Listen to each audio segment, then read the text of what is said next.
tibb sahəsində və s. və ilaxır belə deyil. Sırf məktəb laborantının əmək funksiyasından Aha. danışacağıq biz sizinlə. Yəni ki, çox primitivdir, doğrudan deyirəm. Var tarif soru ixtisas kitabçasında da bu var. Yəni internetdə axtara bilərsiniz. Nədir bu? Bizə lazım olan əmək məcəlləsi də təhsil qanunudur. Amma yenə də biz məktəb laborantının əmək funksiyasını bilməliyik. Çünki imtahana düşə bilər bu. Lazımdır. Nədir bu? Deyir ki, avadanlığın, cihazların, daha sonra təlimin texniki vasitələrinin saz halda olmasına çalışır. Yəni işləyir. Yoxlayır, lazım gələndə akt tərtib eləyir ki, misal üçün X bir cihaz sıradan çıxıb. Aydındır? Bu misal üçün switch var ya, məktəblərdə olur. Bu sıradan çıxıb. Yoxdur da, işləmir. Amma istənilən halda əgər əlindən gəlirsə onu təmir eləyə bilər. Təbii ki, təsərrüfat işləri direktoru müavininə və ya təsərrüfat müdirinə, məktəb ümumiyyətlə rəhbərinə bildirdikdən sonra. Daha sonra nə deyirik? Həmin o cihazların, avadanlıqların vaxtında əldə edilməsi. Misal təsərrüfat müdirinə deyir ki, mənə bu filan avadanlıq lazımdır, X1 avadanlıq. Yəni ona görə deyirik ki, onların vaxtında əldə edilməsi, çünki biz müəllimin köməkçisiyik axı, assistentiyik axı, düzdürmü? Xüsusi zavoddur, emalatxanalarda təmir üçün sifariş hazırlayır, kimyəvi reaktivlərin düzgün saxlanması, həmçinin istifadə olunmasını təmin eləyir. Kim təmin eləyir bunu? Məktəbin laborantı. Amma ümumi məktəbin laborantı deyəndə indi biz irəlilədikcə mən sizə izah eləyəcəm. Misal üçün Nazirlər Kabinetinin üzrüyəm. Nazirlər Kabinetinin 1996-cı il 26 may tarixində 59 nömrəli qərarı var. O qərara əsasən məktəbdə birinci hansı kabinet yaradılmalıdır? Yəni hansı laborant yaradılmalıdır? Fizika. Daha sonra kimya, sonra biologiya. Təbii ki, məktəbin layihəsində, planında varsa, informatika kabinetdə ola bilər. Amma bir şey deyim, bu kabinetlərin yaradılması da sinif komplektasiyasına uyğun şəkildə aparılır. Yəni birdən-birə məktəbin direktoru gəlsin desin, yox, bu günlər mən kimya kabineti yaradıram, fizikası. Belə deyil. Hər şey qanuna əsasən aparılmalıdır. Bunu yadda saxlayın. İndi mən 59 nömrə qərarı çox yaxşı formada sənə izah eləyəcəm. Heç onu növbəti dəfə oxumağa ehtiyac olmayacaq. Yaxşı? Nədir? Deyirik ki, biz avadanlıqlardır, cihazlardır, aparatlardır. Yəni hər bir şeydə, yəni texniki sahədə lazım olan nə lazımdırsa, bunların hamısından söhbət gedir. Yəni həmçində sənədlər, bunların uyğunluğu mütləq şəkildə yoxlanmalıdır. Bunu yadda saxla. Yaxşı, elə də çətin bir şey deyil, amma yenə də yoxlamaq lazımdır.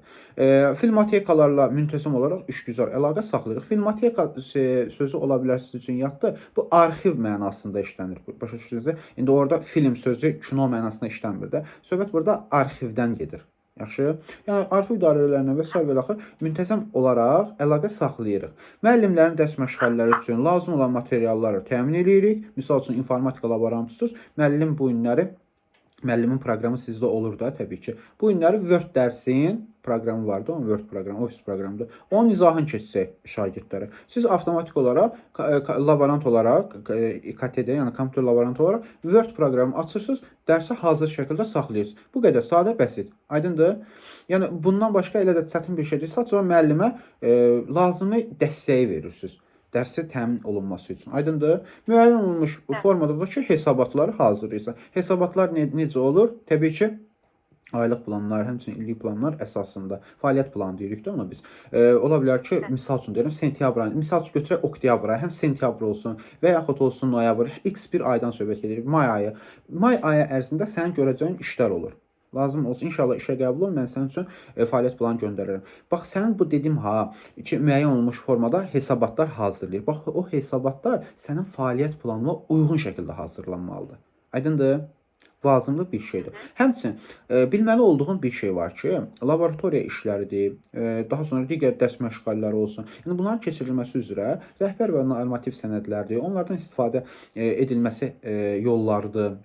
Yəni metodlarda, tədris avadanlıqlarının təlimin texniki vasitələrindən, cihazlardan istifadə olunmasının mövcud standartlardır, həmçinin texniki şərtləri nədir? Yəni necə hər hansısa bir X aparatın, cihazın texniki xüsusiyyəti vardır. Sən onu bilməzsən, sən onu heç ümumiyyətlə yığa bilməzsən.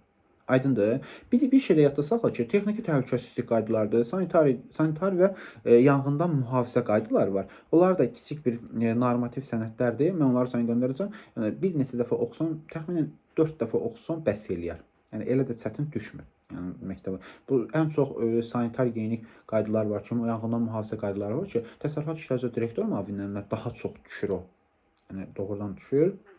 Yəni cavabdeh o şəxs, yanğından cavabdeh olan şəxs, yanğından mühafizə təbii ki, təsərrüfat işləri direktorunun. Amma istənilən halda siz özünüz də bunu bilməlisiniz. Yaxşı. Daha sonra bir şey də var ki, burada bilməli olduğumuz məsələ ödəniş dərəcələridir. Vahid tarif cədvəli var bununla bağlı. Məsəl üçün biz bilirik ki, Azərbaycanda minimum əmək haqqı hal-hazırda 400 manat müəyyənləşib. Amma laborantlarda əgər sən attestatın varsa, yəni ümumi təhsilin varsa, ümumi orta təhsilin varsa, yəni attestat var da sənin əlində, dövlət təhsil sənədinin sadəcə attestatıdır. Bu zaman sən işə başlayırsan 4-cü dərəcədən. Aydındır? Yox, əgər sən təhsilin orta ixtisassa, yəni kollec bitirmisənsə, sırf bakalavr dərəcən varsa və yaxud ali dərəcən varsa, ali təhsillisənsə, bakalavr ola bilər, magistr ola bilər. Bu zaman da sənin ödəniş dərəcən 5-ci dərəcədən hesablanaraq verilir. Aydındır? Gələk keçək bizə lazım olan əmək məcəlləsi. Əmək məcəlləsi burada yenə deyirəm, məktəb direktorlarına, sonra təlim tərbiyə işləri direktor müavini olsun, məktəbdən kənar, sinifdən xaric təşkilatçı rəhbər olsun və ya təsərrüfat işləri direktor müavini olsun və ya təsərrüfat müdiri olsun, onlar səviyyəsində çətin düşmür. Bunu yadda saxla. Burada bəzi nüanslar var ki, söz yox, bəzi maddələr mən sənə göndərəcəm. Məsəl üçün maddə 1. Nə deyir ki, əmək məcəlləsinin 1-ci maddəsi bizə deyir ki, Azərbaycan Respublikasının əmək qanunverici sisteminə daxil olan normativ hüquqi aktlar. Bunlar hansı aktlardır? Əmək qanunverici sistemi olsun, əmək məcəlləsinin özü olsun, Azərbaycan Respublikasının müvafiq qanunları olsun, həmçinin müvafiq icra hakimiyyəti orqanlarının səlahiyyəti çərçivəsində qəbul etdiyi normativ hüquqi aktlardır. Əmək sosial-iqtisadi məsələlərlə bağlı Azərbaycan Respublikasının bağladığı və ya tərəfdar çıxdığı beynəlxalq müqavilələrdir. Bunlar hamısı birlikdə Azərbaycan Respublikası əmək qanunverici sisteminə daxil olan normativ hüquqi aktlardır. Bunu belə bilginə, amma sırf oturum əzbəriyin və s. və ilaxır yox, elə deyil. Sənin burada vacib olan məsələ, burada əmək məcəlləsini öyrənməlisən, misal üçün deyirəm. Belə deyim, mən sizə 3-cü maddəni ev tapşırığı olaraq verəcəm. İndi onu mən sizə oradan bir dənə sual verəcəm. Görüm onu evə vermək olar, yoxsa ki, yox.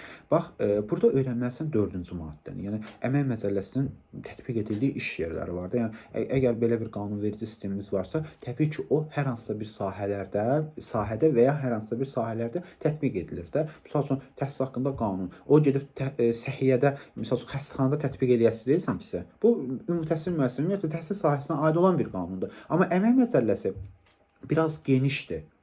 Aydındır. Məsələn, bunun əmək məcəlləsindən təbii ki, səhiyyə sistemində də istifadə oluna bilər, təhsil sistemində də istifadə oluna bilər. Amma əmək məcəlləsindən istifadə olunmayan, yəni tətbiq edilmədiyi şəxslər var ki, bu təbii ki, əmək məcəlləsinin 6-cı maddəsindədir. Məsəl üçün, hərbi qulluqçulardır, məhkəmə hakimləridir, daha sonra Azərbaycan Respublikasının Milli Məclisinin deputatlarıdır, bələdiyyə seçilmiş şəxslərdir, daha sonra padra, tapşırıq, komisyon, müəlliflik, yəni bu kimi mülki hüquqi müqavilələrlə işə düzələn şəxslərə əmək məcəlləsi şamil edilmir. Bundan əlavədir ki, xarici ölkənin hüquqi şəxsi ilə, az öncə hüquqi şəxsin nə olduğunu izah edim sizə, belə deyim, nə olduğunu izah edim sizə, üzr istəyirəm. Yəni, bizə nə deyir qanunvericinin 6-cı maddəsi, yəni əmək məcəlləsi? Deyir ki, xarici ölkənin hüquqi şəxsi ilə həmin ölkədə, yəni X bir ölkədən söhbət gedir, əmək müqaviləsi bağlayıb, amma əmək funksiyasını Azərbaycan Respublikasının daxilində fəaliyyət göstərən hər hansısa bir distributor olsun, müəssisə olsun, filial olsun, nümayəndəlik olsun, orada yerinə yetirən əcnəbilərə əmək məcəlləsi şamil edilmir. Çünki o müqaviləni artıq X bir ölkədə bağlayıb gəlib bura.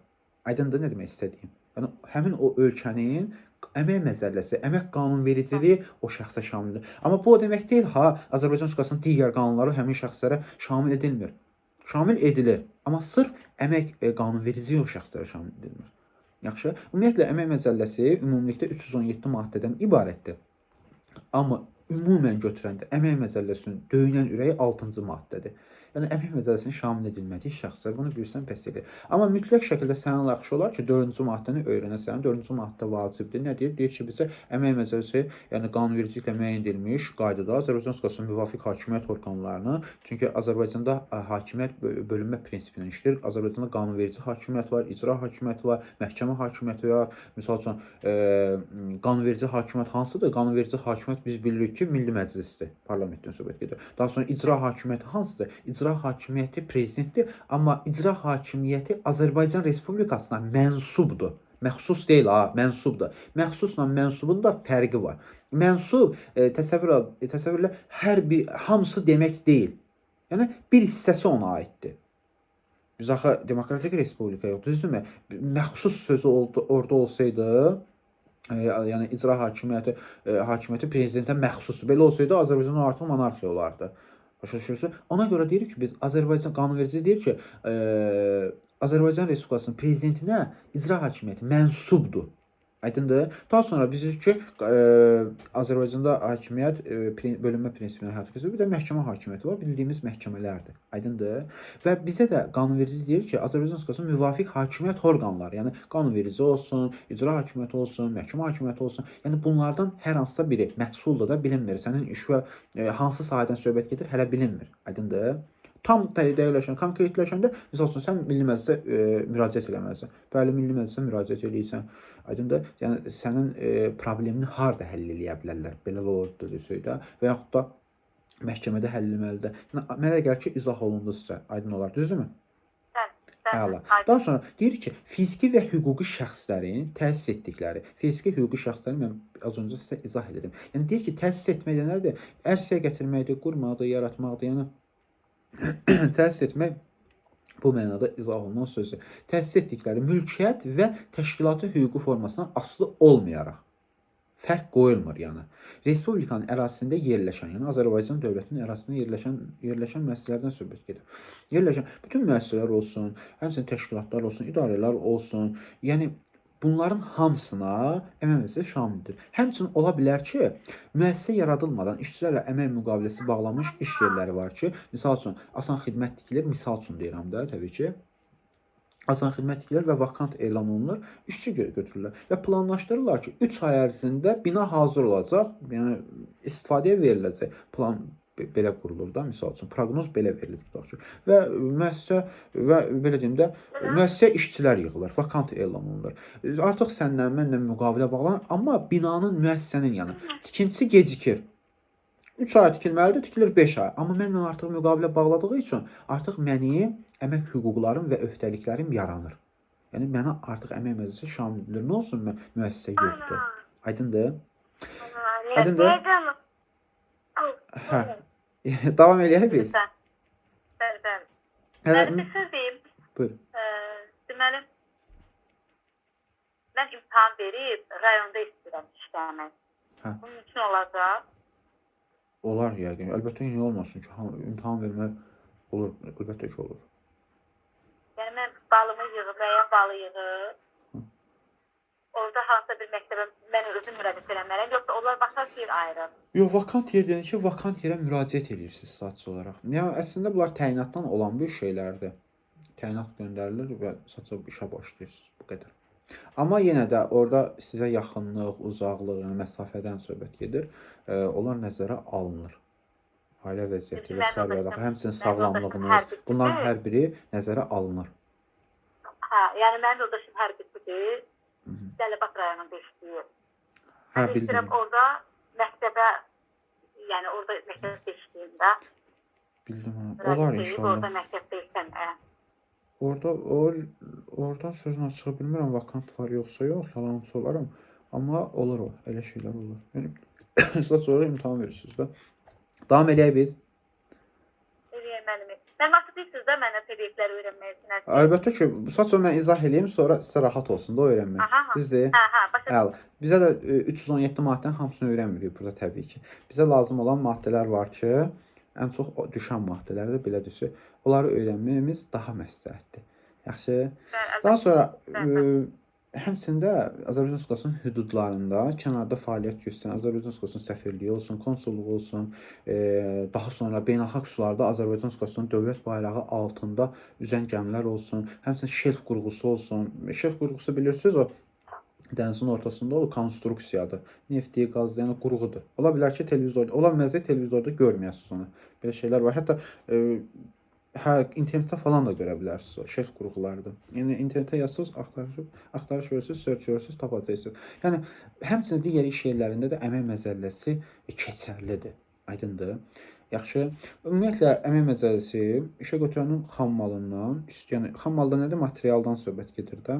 Aydındır? Yəni işə götürənin xam malından istehsal vasitələrindən istifadə etməklə əmək funksiyasını öz evində yerinə yetirən işçilərə də şamil edilə bilər. Edilir daha doğrusu. Azərbaycan Respublikasının qanunlarında müəyyən edilmiş dövlət büdcəsindən maliyyələşən müəssisədə çalışmanın yaş həddi müəssisə və təşkilatlar, həmçinin ali təhsil müəssisələrinə şamil edilmir. Çalışmanın yaş həddi nədir? Əslində çalışmanın yaş həddi Əmək Məcəlləsinin 10-1-ci maddəsində göstərir. Yəni 65 yaşdır. Amma misal üçün dediniz pedaqoji universitetdə oxumuşam da, düzdürmü? Fikir verirdiniz. Orada məsələn mənim də müəllimlərim, mən də pedaqoji universiteti bitirmişəm. Orada bizə dərs deyən müəllim var idi ki, 80 yaşı var idi, 85 yaşı olan müəllimlər var idi. Yəni Ərastum müəllim var idi. Allah ona qəni-qəni rəhmət eləsin. Psixologiya kafedrasının müdiri idi deyəsən, səhv eləmirəmsə. Bəli, Ərastum müəllim psixologiya kafedrasının müdiridir. Artıq unuduram ona görə. Misal üçün, onun yaşı çox idi. Onun çox savadlı kadr idi. Axı bizə də qanunvericiliyin 4-cü maddəsi, yəni Əmək Məcəlləsinin 4-cü maddəsinin 3-cü bəndi deyir ki, çalışmanın yaş həddi ali təhsil müəssisələrində şamil edilmir. Yəni o insan lazımlı kadrdır. Aydındır nə demək istədim? Yəni bilikli kadr. Yəni onu İbrahim Hüseynov əvəz eləyə bilməz də, reallığı danışaq, düzdürmü? Buna görə bu var. Daha sonra bizə Əmək Məcəlləsində lazımdır, lazımlı, olmazın olmazı nədir? Təbii ki, əmək müqaviləsi üzrə işçinin əsas hüquqları. Mütləq şəkildə ola bilər testdə bundan sizə sual düşməsin, amma düşmə ehtimalı 80-90%-dir. Belə deyim, orada sual düşməsə də belə, bilin ki, müsahibə mərhələsində əmək müqaviləsi üzrə, yəni hüquqlarınızdan sizə sual veriləcək. Bunu mütləq şəkildə bilin. Yəni bu punktları baxarsınız, oxuyarsınız, lazım olsa izahlarını da verərəm sizə. Burada bir məsələ var idi, mən unutdum. Dedim 3-cü maddəni ev tapşırığı olaraq verəcəm. Ümumiyyətlə, tətil deyəndə sizin ağlınıza nə gəlir? Tətil deyəndə biz nə başa düşürük? Tətil, tətil nədir? İstirahət. Bax, müsahibə mərhələsində sizə sual verirsə ki, siz tətili necə keçirdərsiniz? Siz deyirsiniz istirahətlə. Əslində tətil, kollektiv, həmçinin fərdi əmək mübahisələrini həll etmək məqsədi ilə müvəqqəti şəkildə, təbii ki, könüllü olaraq işçi və işçilər, yəni fərdi şəkildə də ola bilər, kollektiv şəkildə də ola bilər. Əmək funksiyasının icrasından tam və ya qismən imtina etməsidir. Amma belə deyim, tətil bir şey deyim mən sizə tətil haqqında. Tətil yenə deyirəm, fərdi və kollektiv şəkildə ola bilər. Problem yoxdur burada. Yəni əmək mübahisələrini həll etmək məqsədilə olur təbii ki. Amma tətil bir şey var ki, bunu deyim mən sizə. Hərbi qulluqçular mütləq şəkildə orada qanun var ki, çox vaxtı qarışdırırlar, tətil eləsinlər və s. Hərbi qulluqçularla bunu səhv salırlar. Aydındır. Bu, belə deyim də, sizə mənə aid olan bir şeydir. Mən müsahibə mərhələsində bunun misal üçün belə bir sual veriblər. Həmin şəxs hərbiçiləri falan da qatıb orada. Aydındır. Yəni istəyirsiniz ki, mənim yoldaşım da hərbiçidir falan. Yəni ona görə deyirəm ki, yəni bu belə deyim, ola biləriz. Yəni sənə mənə kollektiv şəkildə biz eləyə bilərik onu. Hərbiçilər yox. Aydındır. Yəni hərbçilər fərdi şəkildə müraciət eləyə bilərlər. Müraciəti fərdi şəkildə ola bilər. Belə şeylərə diqqət edin. Amma o istirahət deyil. Yaxşı. İstirahət, təbii ki, istirahət eləyə bilərsən. Nə zaman? Məzuniyyətə çıxanda. Yaxşı. Məzuniyyət hüququdakı Əmək Məcəlləsinin 131-ci maddəsinə əsasən 6 ay işlədikdən sonra yaranır. Yaxşı. Bunu diqqətdə saxla. İnşallah onu da keçəndə, məzuniyyət bölməsini keçəndə sizin üçün izah eləyəcək. Yaxşı, əmək müqaviləsinin gəldik çatdıq tərəflərinə. Əmək müqaviləsi, ümumiyyətlə tərəflər sözü nə deməkdir? Tərəflər işə götürən və işçiyə deyilir. Yəni, bir şey yadda saxla ki, Konstitusiyamızın 35-ci maddəsi də bunu deyir. Əmək müqaviləsi sərbəst bağlanır. Yəni, əmək fərdi və ictimai rifahın əsasını təşkil edir, əsasıdır. Və bir qayda olaraq Konstitusiya deyirəm, Əmək Məcəlləsinin 42-ci maddə, yəni 35-ci maddə Konstitusiyada elə deyirdi. Əmək Məcəlləsinin 42-ci maddəsi də bizə deyir ki, əmək müqaviləsi sərbəst bağlanır. Yəni, kimsə səni məcbur eləyə bilməz. Əmək münasibətləri yaratmayan və ya yaratmaq istəməyən heç kəs əmək müqaviləsi bağlamağa məcbur edilə bilməz. Misal üçün, işləyirsən, sən könüllü şəkildə çıxmaq istəyirsən. Sən hüququndur. Əmək Məcəlləsinin 69-cu maddəsinə əsasən və tam bu zaman necə verilir? Tərəflərdən birinin təşəbbüsü ilə 68.2.a. Aydındır? O formada verilir. Amma sən, belə deyim, heç kim səni məcbur eləyib, burada işləməsən deyə bir şey yoxdur. Aydındır? Daha sonra əmək müqaviləsinin tərəflərinə dedik ki, biri işə götürəndir, digəri də kimdir? İşçidir. Yaxşı? Bir şey də yadda saxla ki, 15 yaşını tamamlamış hər bir şəxs əmək müqaviləsinin tərəfi ola bilər, yəni işçi ola bilər. Sözcə, onlar bizim kimi işləmir. Onlar Əmək Məcəlləsinin 91-ci maddəsinə əsasən həftəlik 24 saat işləyə bilərlər. 15-16 yaş arasında şəxslərdə, işçilərdən gedir söhbət. Amma burada müqavilə bağlanarkən valideyn və digər qanuni nümayəndələrin iştirakı vacibdir. Yəni digər valideyn bildik, bioloji valideyndən söhbət gedir. Amma digər qanuni nümayəndə deyəndə nəzərdə tutulur, qəyyum və himayədardan söhbət gedir. Aydındır? Yəni onların iştirakı vacibdir. Bir də ki, tam fəaliyyət qabiliyyəti olmayan şəxslər də işə götürən ola bilməz. Yaxşı, bunu yadda saxla, bəs edir. Əmək müqaviləsi gəldik, çatdıq. Ümumiyyətlə, əmək müqaviləsi yadda saxla ki, 2 formada olur. Neçə formada olur? 2 formada olur.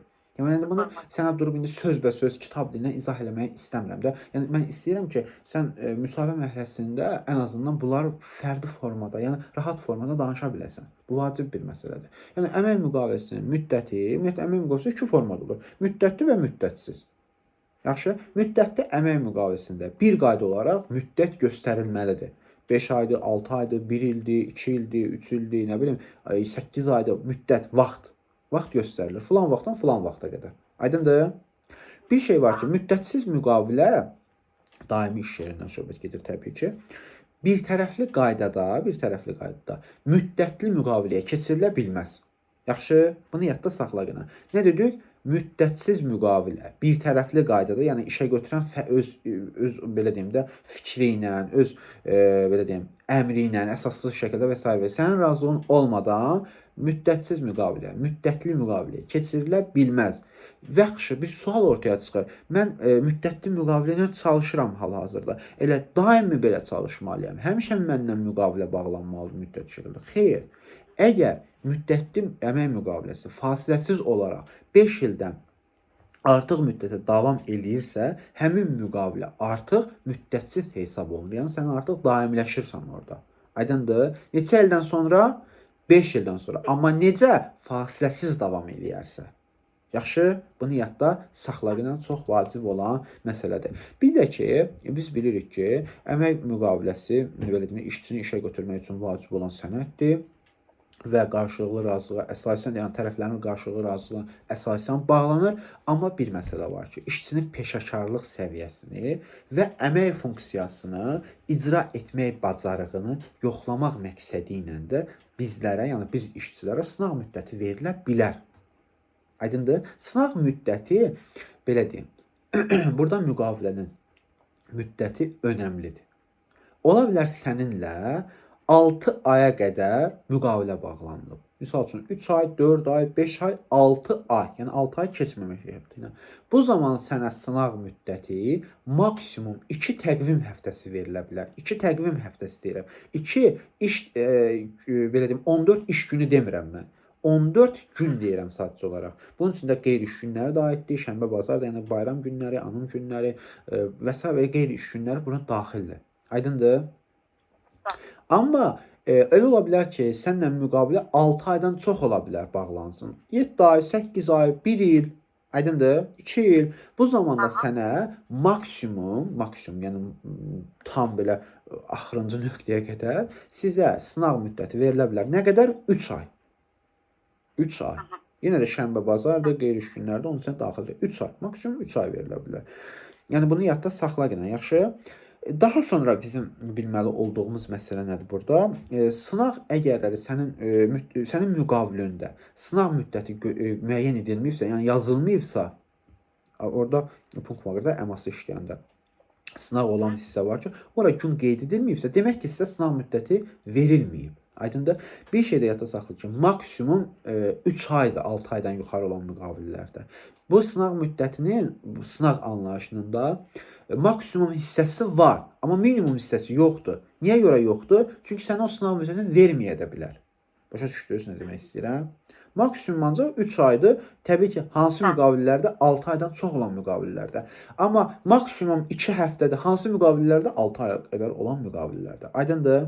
Və bir şey də yadda saxlayın ki, Dedim ki, sınav müddəti əgər müqavilədə göstərmirsə, demək ki, sizə sınav müddəti verilməyib. Bir də ki, sınav müddəti işçinin faktiki olaraq əsas əmək funksiyasını icra etdiyi iş vaxtından ibarətdir. Misal üçün, mən sizə deyim ki, bu normalda 8 saat işləməlisinizsə, sınav müddəti zamanı da siz 8 saat işləməlisiniz. İşçi əmək qabiliyyətini müvəqqəti itirirsə, misal üçün, travma keçirilir, Allah uzaq olsun, qəza keçirilir və ya xəstələnir, yəni iş yeri və belə deyim də, orta əmək haqqı saxlanmaq şərti ilə işdə olmadığı dövrlər sınav müddətinə daxil edilmir. Misal üçün, sizə 10 gün sınav müddəti verilib, 6 gündə, 7 gündə sınav müddətinizdən artıq gedib, yəni belə deyim də, gedib gəlmişsiniz, işə çıxmışsınız, yəni birdən xəstələnmişsiniz, artıq müalicə olunmalısınız.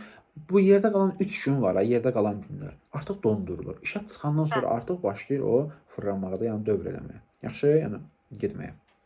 Yaxşı, belə bir sual ortaya çıxır. Sınav müddəti hamıya verilməlidirmi? Təbii ki, yox. Sınav müddəti hamıya verilməli deyə bir şey yoxdur. Çünki Əmək Məcəlləsinin 52-ci maddəsi deyir ki, sınav müddəti müəyyən edilməyən hallar var. Hansı hallardır? Misal üçün, əgər işçinin yaşı 18-dən azdırsa, sual ortaya çıxır. Necə yəni 18-dən aşağı olan işçilər varmı? Təbii ki, var. Çünki Əmək Məcəlləsinin 42-ci maddəsi bizə deyir ki, 42-ci maddənin dəqiqliyi ilə deyirsə, 42-ci maddənin 3-cü bəndi bizə deyir ki, 15 yaşını tamam etmiş hər bir şəxs əmək müqaviləsinin tərəfi ola bilər. Və 52-ci maddə ona görə bizə deyir ki, o yaşı 18-dən az olan şəxslərə, yəni işçilərə sınav müddəti verilmir.